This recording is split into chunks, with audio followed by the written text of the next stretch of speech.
Anyway, big round of applause for Beverly Simpson. All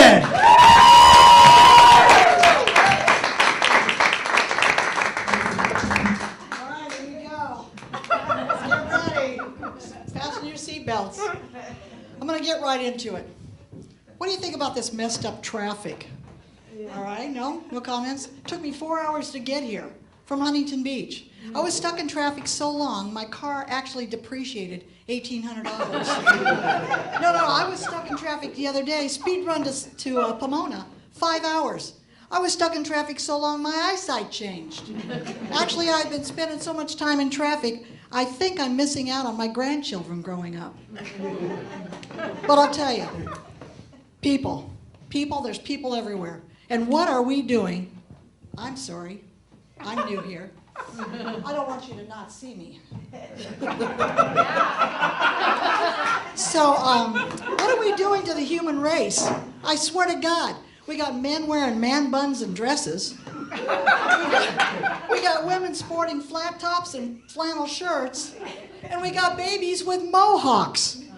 I'm telling you, it's getting harder and harder for a middle-aged white woman, such as myself, to stereotype people. But one thing does remain the same.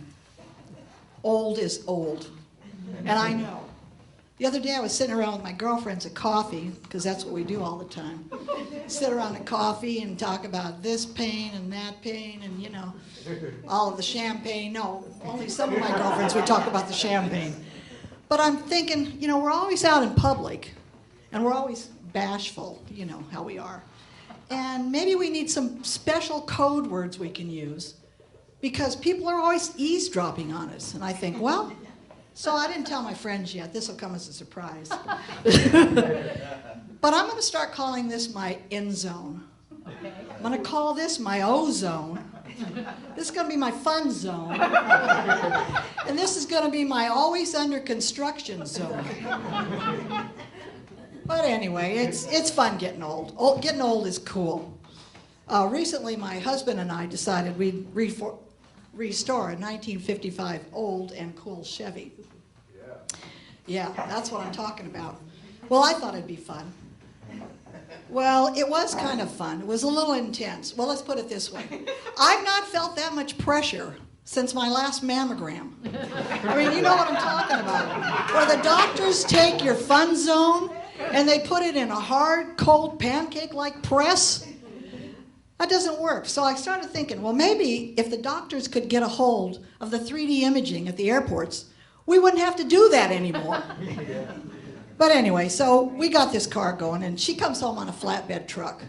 And I'm thinking, well, this is going to be fun. She's all in one piece. I say she, Marilyn. She's all in one piece.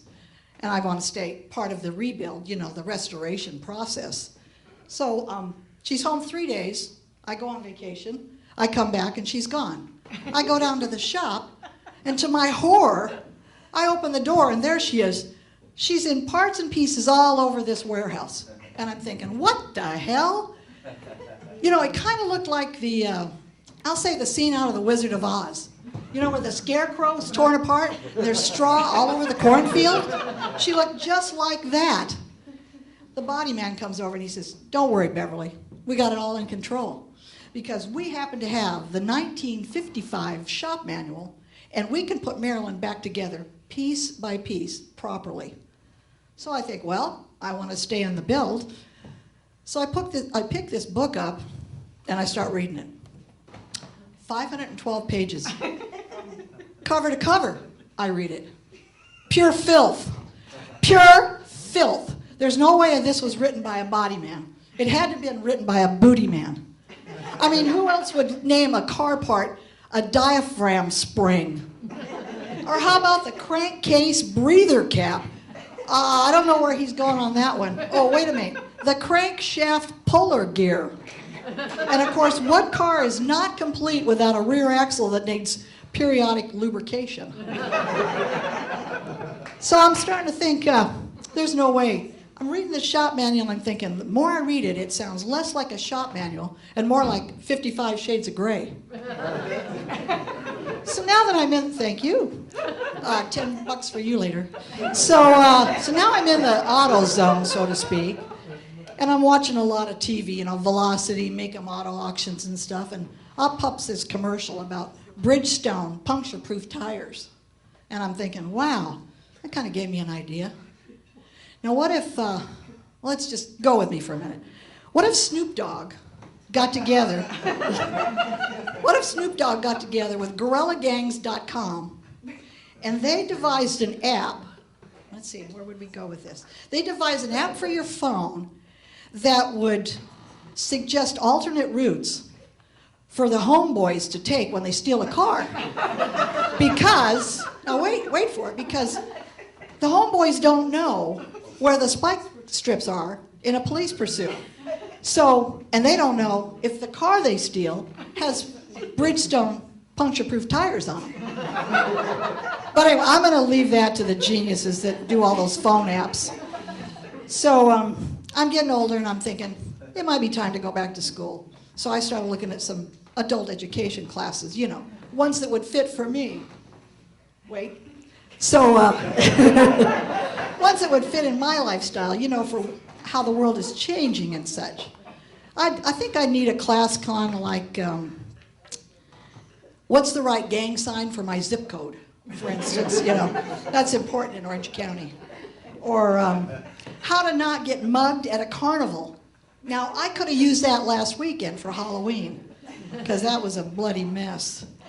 And, or the one that has not been designed yet, but I'm sure it's coming up, is what's the right age to change your gender? So, I don't know, I'm just thinking, it's not available yet, but stay with it, I'm sure it's coming. So until those classes are available, I guess I'll just have to join clubs. You see where this one got me. So I'm looking around and I'm thinking, well, I don't want to join, Cat Lovers Club of Little Saigon and How to Walk 'em. So, nor would I join Design Your Christmas cards with pen pals from prison. But one did kind of jump out at me because recently my girlfriends I keep referring to have started doing these bus tours, these one-day bus tours, and some of them are a lot of fun, I hear. And this one kind of was intriguing to me because they advertise, lost your marbles? Travel with us, we'll help you find them. But getting back to that whole education thing and computers and laptops and iPads and WePads and, I'm sorry, that was some other pad. Security pads, I don't know. I'm kind of confused on the whole setup. But I kind of think that people are going to get bored and lonely with the whole setup. They're going to start maybe thinking about reuniting with each other and communicating again, face to face. And maybe if I live long enough, it'll actually happen. But until then, we do have dating sites. And of course, I had to look them up. The top 100, I pulled out just a few that might work for me, like Farmers Only. Well, but there's no farmland left in Huntington Beach, so I'm not going to do that, and I don't think they're going to do any corn either. And I'm from Iowa, so I'm not going back there. And then there's Easy Flirt. Well, I can't do the Easy Flirt either, because I've been married 45 years in a row. One after another, after another, after another. He's here tonight, so I'm going to stop there. But one did jump out at me, and I think my girlfriend will back me up on this. It sounded really fun. It was Ashley Madison. Now, wait for it. I thought, being a blonde, I thought it had to do with like exotic bedding, kind of like Ralph Lauren, and the sheet counts was like 800. Well, I researched it. Not to worry, I'm not joining it, because it does have to do with bedding, but it's not anything I'm going to be jumping in. But anyway, getting back to trying to fix this lonely and bored stuff, there's a way to fix it. It's just go outside.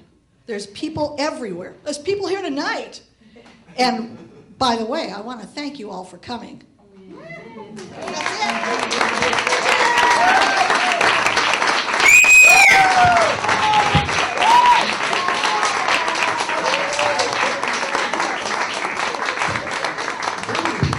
Beverly Simpson, give it up for Beverly Simpson. Working hard for the money.